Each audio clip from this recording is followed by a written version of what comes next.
नमस्कार दोस्तों, स्वागत है आप सभी का आपके अपने चैनल गौरव जंक्शन में।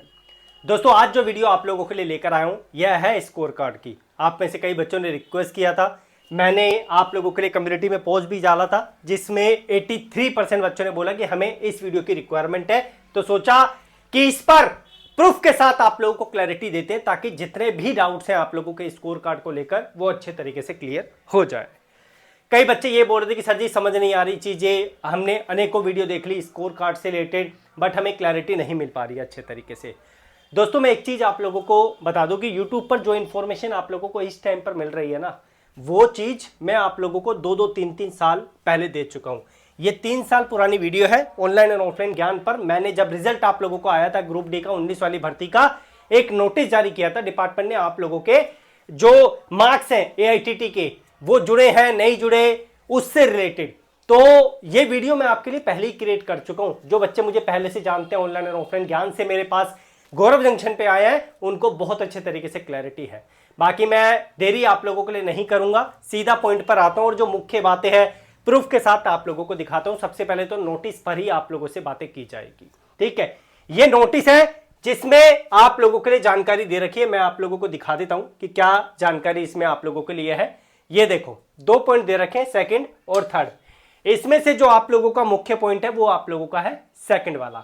हालांकि इसमें और भी था, ये 2019 की भर्ती का नोटिस है बट मैंने वीडियो में से स्क्रीनशॉट लिया है तो पूरा पोर्शन मेरे पास नहीं आ पाया। अब डिपार्टमेंट ने क्या बोला इसमें, the normalise marks have been used to determine whether the candidate has scored minimum qualifying marks और नॉट। यूआर के इतने, EWS के इतने, यानी मिनिमम क्वालिफाइंग मार्क्स से जो क्राइटेरिया आप लोगों को लिया जाता है वो है ये, ठीक है। उसके बारे में बता रहा है। ST 30% with 20% relaxation for PWD candidates in case of shortage of PWD candidate against vacancy reserve for them as per qualifying criteria given in para 14.1। 14 point para आप लोग पढ़ोगे तो क्लैरिटी आप लोगों को नहीं मिल पाएगी, यहीं से मैं आपको क्लियर कर देता हूं। अब ऑल्सो यानी CCA के लिए भी इंफॉर्मेशन दे रखी थी कि CCA candidates normalise marks have been used to give weightage to NCVT marks and therefore in their case merit would be decided by taking normalization marks into the consideration। यानी कि department ने बोला कि हमने normalisation marks इसलिए दिए हैं ताकि AITT वाले मार्क्स का आप लोगों को वेटेज मिल सके, यानी अप्रेंटिस वाले मार्क्स का जो 1/3 क्राइटेरिया होता है उसका वेटेज मिल सके। डिपार्टमेंट ने यहां पर कहीं पर भी नहीं बोला कि हम जो DV में जाके बच्चों को 1/3 देंगे या उनका 2/3 करेंगे। डिपार्टमेंट ने यहां पर कुछ भी क्लैरिटी नहीं दी थी। डिपार्टमेंट ने नोटिस में ही आप लोगों को अच्छे तरीके से क्लैरिटी दे दी थी कि हमने नॉर्मलाइजेशन मार्क्स आप लोगों को इसलिए दिए हैं ताकि आप लोगों को वेटेज मिल सके NCVT मार्क्स की। यह क्लैरिटी डिपार्टमेंट ने यहां पर दी थी। इस नोटिस को पढ़कर क्या सिद्ध होता है कि यहां पर डिपार्टमेंट ने आप लोगों को 1/3, 2/3 सारी चीजें करके आप लोगों को जो मार्क्स दिए हैं वही आप लोगों को DV में आगे जो है यहां पर काम आएंगे, जिसके बेसिस पे आप लोगों का यहां पर सिलेक्शन होगा। तो ये क्लैरिटी डिपार्टमेंट ने दी थी, लेकिन एक कंफ्यूजन उस टाइम पर हुई थी कि यहां पर बोला था डिपार्टमेंट ने हम नॉर्मलाइज मार्क्स इसलिए दे रहे हैं ताकि 1/3 वेटेज दिया जाए। डिपार्टमेंट ने यह नहीं बोला कि हमने दे दिए या नहीं दिए, लेकिन जब वो बच्चे 2019 के DV में सिलेक्ट हुए तो उनको 1/3 वेटेज का कोई भी यहां पर डिपार्टमेंट ने क्लैरिफिकेशन नहीं दिया। इसी के बेसिस पे पता चलता है कि डिपार्टमेंट ने आप लोगों का 1/3 हो गया, 2/3 हो गया, वो सारी कैलकुलेशन करके आप लोगों को जो CCA के मार्क्स दिए हैं वो सारे के सारे दे दिए। ये हिंदी में मैंने आप लोगों के लिए उसे कन्वर्ट कर दिया है। ये जो पैरा है 2 वाला इसको मैंने कन्वर्ट किया, आप लोग इसे भी पढ़ सकते हैं। वही चीज इसमें मेंशन है जो मैंने इंग्लिश में आप लोगों को अच्छे तरीके से समझाई है।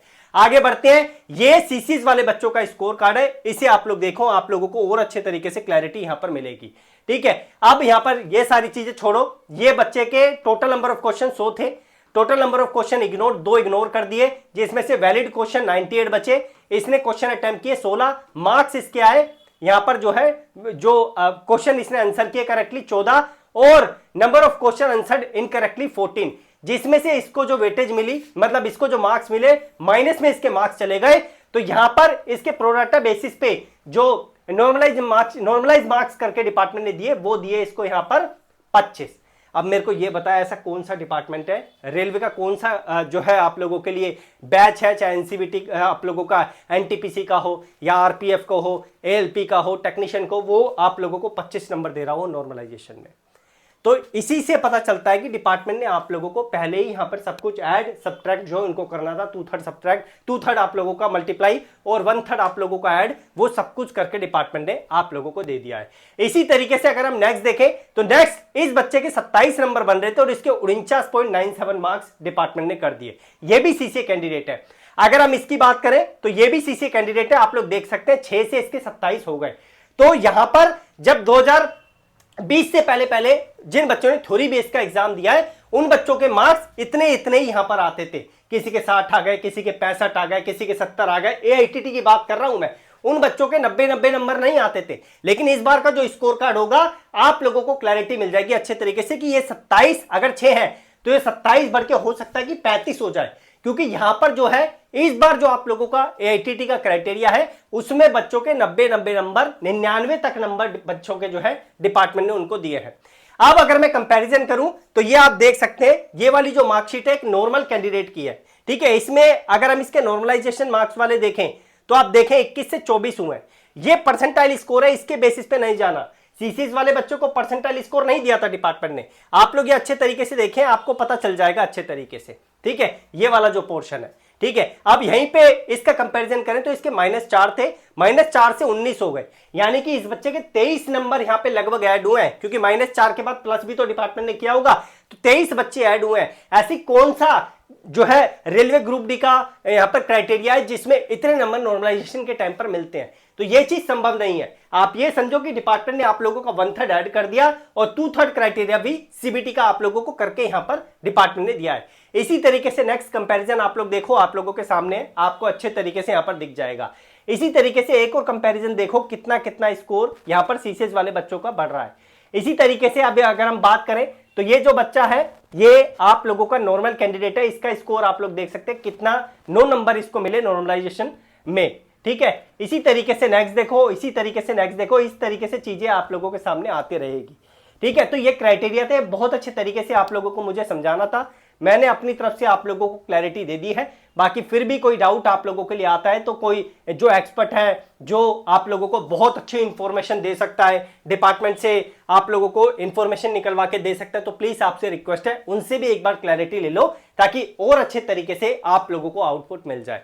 यूट्यूब पर देखो बहुत सारे लोग हैं, मैं ये नहीं बोल रहा कि आप लोगों को इंफॉर्मेशन जो है ये वाला बंदा गलत दे रहा है या ये वाला बंदा गलत दे रहा है या ये सही दे रहा है। आप इतने मैच्योर हो चुके हो कि आप चीजों को खुद समझ सकते हो कि कहां पर चीजें सही मिल रही है और कहां पर आप लोगों को चीजें गलत मिल रही है। अभी बहुत सारे लोग यूट्यूब पे नए नए आप लोगों को दिखे हैं, वो भी बहुत शानदार इंफॉर्मेशन आप लोगों के लिए प्रोवाइड कर रहे हैं। जुड़िए उनसे, बेटर होगा आप लोगों के लिए, क्योंकि जहां से ज्यादा इंफॉर्मेशन आप लोग कलेक्ट कर पाएंगे, जहां से चीजें आप लोगों को ज्यादा मिल पाएगी, उससे आप लोगों का ही बेनिफिट होगा, ठीक है। अगर आपको लगता है कि हमारे चैनल पे इंफॉर्मेशन आप लोगों को रिलीवेंट मिल रही है, मैं ये भी आप लोगों को नहीं बोल रहा कि जबरदस्ती आप लोग चैनल पे आए, सब्सक्राइब करें।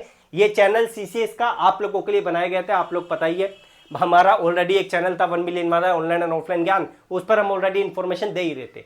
उस पर हमने 1 मिलियन से 2 मिलियन करने की कोशिश ना करके एक अलग सेपरेट सीसीएस वाले बच्चों का चैनल बनाया ताकि उनको लगातार सही इंफॉर्मेशन मिल सके और एक कम्युनिटी उनकी बन सके, ताकि जब भी सीसीएस की रिक्वायरमेंट हो वो बच्चे उस पर्टिकुलर प्लेटफॉर्म पर आकर अपनी जो है चीजों को रख सके, ठीक है। बाकी ये चीजें थी जो मैंने आपको बताई है। और ये डॉक्यूमेंट करेक्शन का नंबर है, एक डॉक्यूमेंट करेक्शन से रिलेटेड 9650469252 आईटी और अप्रेंटिस के लिए। एक चीज मैं और बोलूंगा कि जिस भाई को लगता है कि डॉक्यूमेंट करेक्शन वो खुद करवा सकता है तो आप लोगों से रिक्वेस्ट है खुद ट्राई करें, मेरे पास आने की जरूरत नहीं है, मैं कोई जबरदस्ती आप लोगों से नहीं बोलूंगा।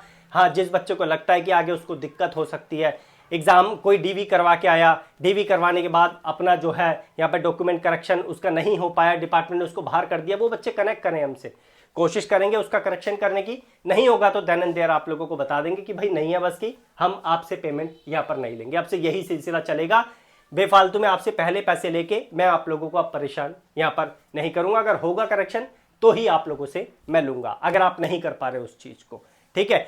बाकी मैं कोशिश करूंगा आपको मैं पहले बता दूं किस तरीके से करेक्शन होता है, और अगर आप नहीं कर पाओगे, नहीं है आपके बस की, तो फिर मैं आप लोगों से वो चीज लूंगा, ठीक है। बाकी धन्यवाद, कीप इन टच, आप लोग जुड़े रहिए, सब्सक्राइब करके रखिए और इस चीज को अच्छे तरीके से पढ़ लेना। ये इंग्लिश में, हिंदी, ये इंग्लिश में है और ये आपका हिंदी में है। बाकी कोई सवाल हो, कमेंट बॉक्स आपके सामने है, आप लोग जो है मेंशन करना, कोशिश रहेगी कि आप लोगों को कमेंट में ही जवाब मिल जाए। Thank you.